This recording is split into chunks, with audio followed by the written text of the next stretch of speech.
Salute to God, the Most High, creator of everything. Y'all already know how the intro go. I ain't even got to tell y'all to subscribe. If y'all like the video, you know what to do. Apply pressure, you know what I mean? And share the videos. Thank you to everybody who's been going crazy on the subscribe button. And I want to say for the first time, thank you for YouTube. Thank you to YouTube for actually putting one of my videos in the algorithm. I've made just about as many videos as I have subscribers. It's embarrassing, but that tells you that I've been working from the bottom up, y'all.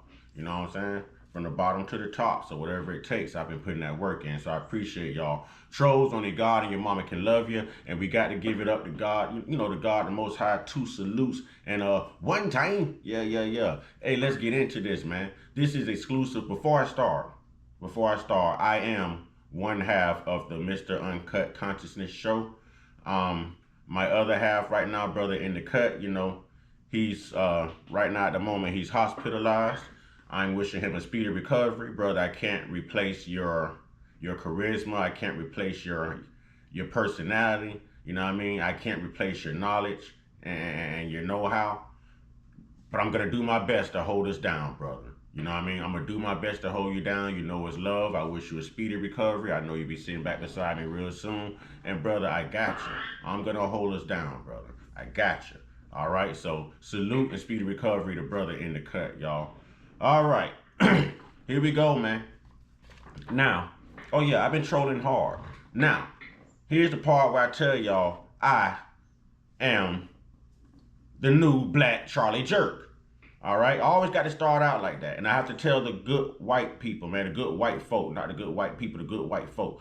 I have to tell the good white folk, man, be entertained, because we are not addressing you. We embrace you. We love you. You are the best example of diversity in this country.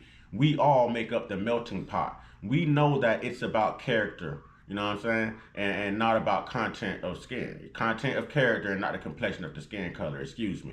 All right. So we appreciate y'all. We rock out with y'all. We love y'all. We embrace the good white folks, because y'all would never do the things that we are saying about the racist white demographic of people within your community. There is a distinctual difference between the two. There's good, which is the good white folk, and there's evil, which is the evil, racist, crazy, demonic, sadistic people within your culture. Same with our culture, same with every culture. Okay, so I always want to put that disclaimer out there to the good white folks. FBA, this is for you. Black people, this is for you. White nationalists, this is for you. White Christian evangelical. Racist white Christian evangelical, this is for you. Racist white supremacist, this is for you. Aryan Nation, Proud Boy, name it. KKK, name them. This is for you. Here we go. Black people, y'all ain't gonna like this, but my job is to teach. And like I said, all the lies should have quit when the internet hit. Now, I talk to y'all about this Bible all the time, and y'all always in my comment box. What do you believe when you say God the Most High? I'm talking spiritually. I'm talking about what we were doing before colonization. I'm talking about the God we knew before colonization. I'm talking about spirituality, ladies and gentlemen. All right, here we go. I told you. Was the Bible written to control blacks? That's all I Googled, ladies and gentlemen.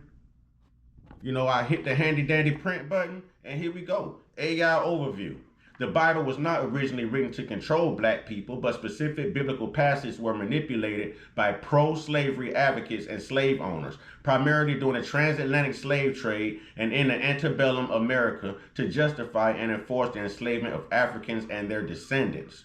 This selective and racist interpretation of scripture served to oppress black people, while later black theologians reinterpreted the Bible as a message of liberation, meaning freedom. The same thing Charlie Jerk had on his shirt the day he was unalive. That's not a freedom. It's bondage, okay? It's a lie. How was the Bible used to control enslaved people? The curse of Ham. Oh yeah, all y'all Bible scholars, and your pastors know this. This is why you should be equally upset with your pastors. They're hustling you. They about to, hey, cash rules everything around me. Cream get the money. Dollar bills, y'all. Your pastor he's gonna do this by any means necessary. We're gonna go ahead and put Malcolm X in that quote too. By any means necessary. Your pastors know this. They're just trying to get to the money. Okay? The curse of Ham. One of the most infamous misinterpretations used to justify slavery in the story of Noah cursing his son Ham in Genesis. let's see. Though the text never mentions race, pro-slavery advocates in the 15th century created a racist myth that Ham's descendants were black and destined for servitude. This interpretation was invented to support European colonization of Africa and later used in America. A slave Bible. In 1807, a version of the Bible was published in the West Indies, and that's funny because that's also where William Lynch met at. You know, he went all over the West Indies with the William Lynch letter. So this is making sense to me because I'm a historian. I read. Okay. In 1807, a version of the Bible was published in the West Indies specifically for enslaved people. This slave Bible omitted key passages that could incite rebellion, most notably the story of the Israelites' liberation from slavery in the book of Exodus. I bet your pastor ain't telling you about that, is he? And he won't.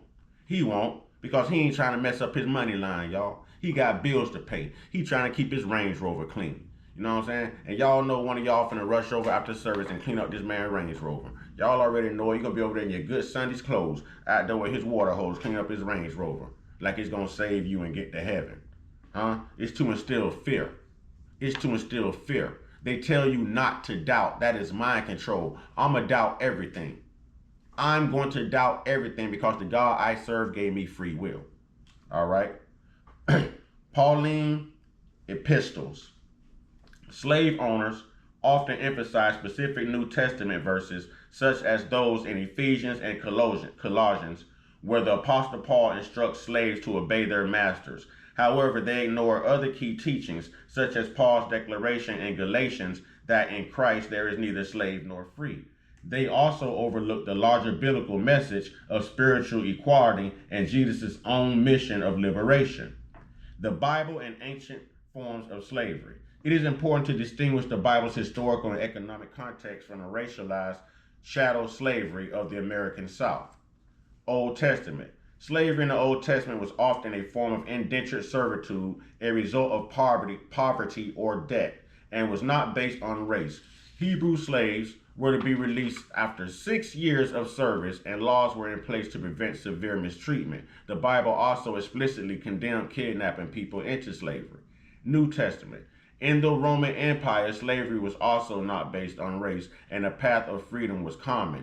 The New Testament does not explicitly call for the abolishment of slavery, but reframes the relationship between slaves and masters within the Christian community, emphasizing their spiritual equality before God. I want y'all to think about this. Think about the last line here. The New Testament does not explicitly call for the abolishment of slavery, but reframes the relationship between slaves and masters within the what community? The Christian community, emphasizing their spiritual equality before God. How can you have a spiritual equality when there's a racial inequality? How can there be a spiritual equality when God is telling them to honor their slave masters? Y'all don't think people read and comprehend, man? The Bible as a source of black liberation. It responds to the weaponization of Christianity. Enslaved and free black people reinterpret the Bible as a message of hope and liberation. You did exactly what they wanted you to do. Let me read that one more time. In response to the weaponizing of Christianity, enslaved and free black people reinterpret the Bible as a message of hope and liberation. That turn the other cheek, sugar, honey, iced tea, y'all. You know what I mean? Always trying to remix and remake something that's built against us, man. Exodus story. Black preachers rejected the slave Bible and focused on the story of Moses leading the Israelites out of Egyptian bondage, seeing it as a promise of their own freedom. Black liberation theology. Beginning in the antebellum period and gaining momentum during the civil rights era, black liberation theology recontextualized Christian teachings around the experiences of oppressed African Americans. Key figures like Reverend James Cone emphasized God's solidarity with the oppressed and Jesus' role as the liberator from injustice. Ladies and gentlemen, wake up. Wake up. The church was meant to control you. The church was meant to take that bite out of you. The church was meant to take the sting away from you. Think about this. Black people are so religious that they'll curse everywhere else, but when they're on church grounds, they're like, watch your mouth. But yet the same people who gave your ancestors the Bible to read in order to control them are now out here taking Obamas to the church and doing people in. Y'all know what I mean by Obamas? Yeah. Where's that same respect? But in God we trust, right? In God we trust, right? They are out here unaliving people in church, at church, doing church service, and it just recently happened again, and you guys are scared to curse on church grounds? That church is supposed to save you? That brick and mortar building is God? That pastor is your antenna to God when you have God within you? Huh? When you have your own personal one-on-one relationship with your God, the God that you believe in, not this Christian God. Y'all don't ever notice how Christianity is always tied to racism and colonization?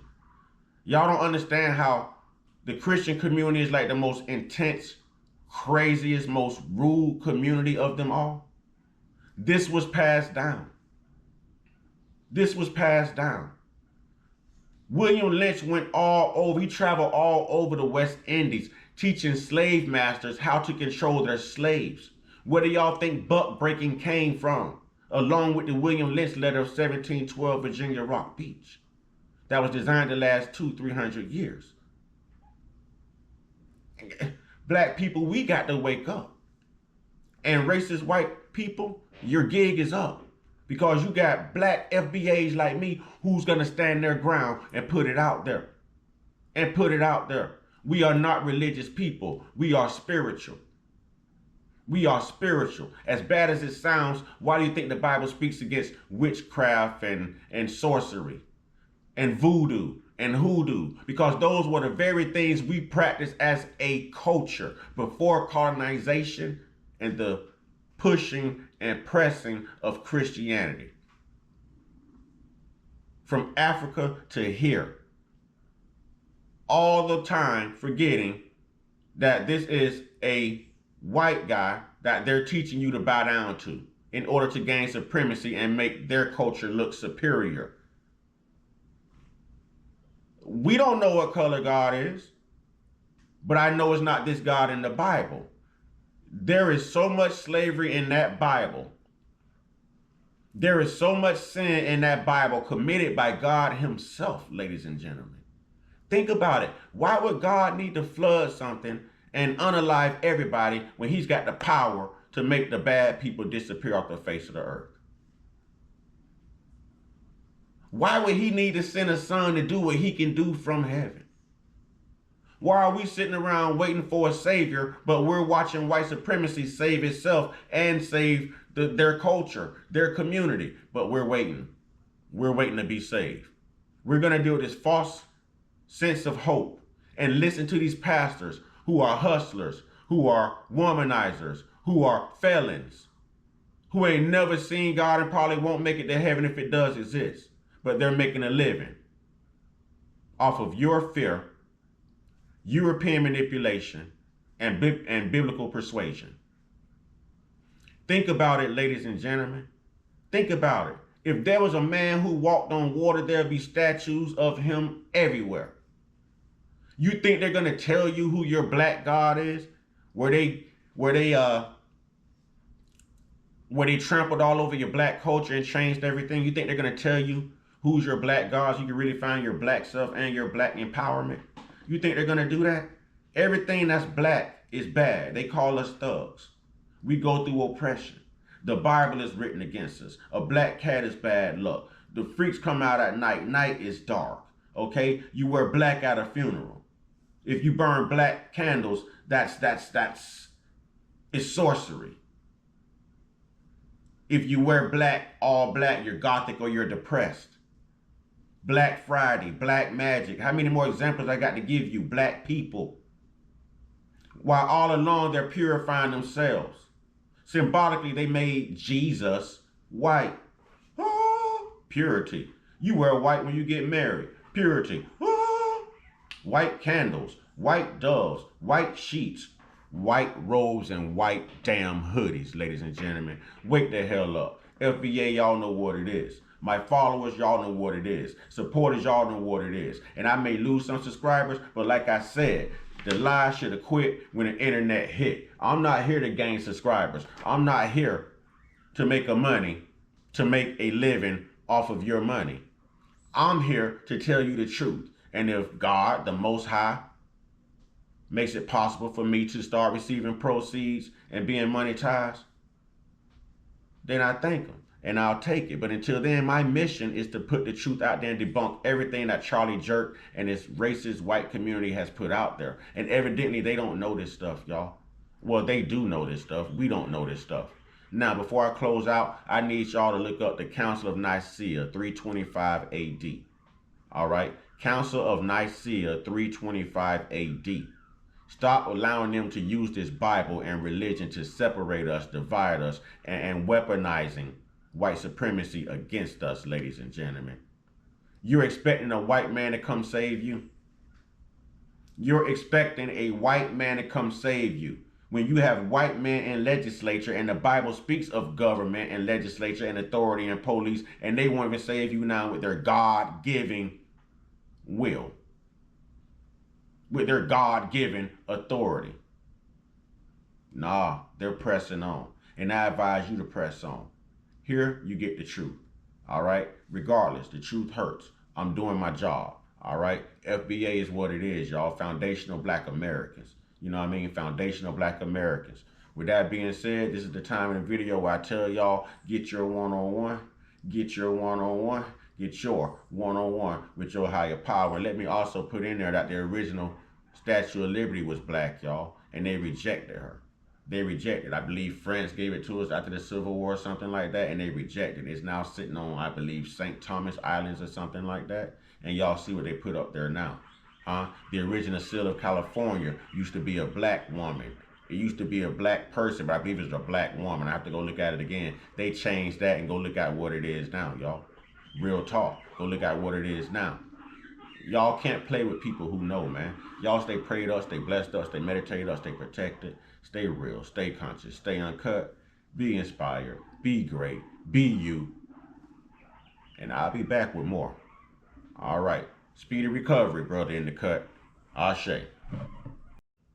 And in retrospect, for y'all holier than thou black people, name one of the 10 commandments that these racist Europeans have never broken.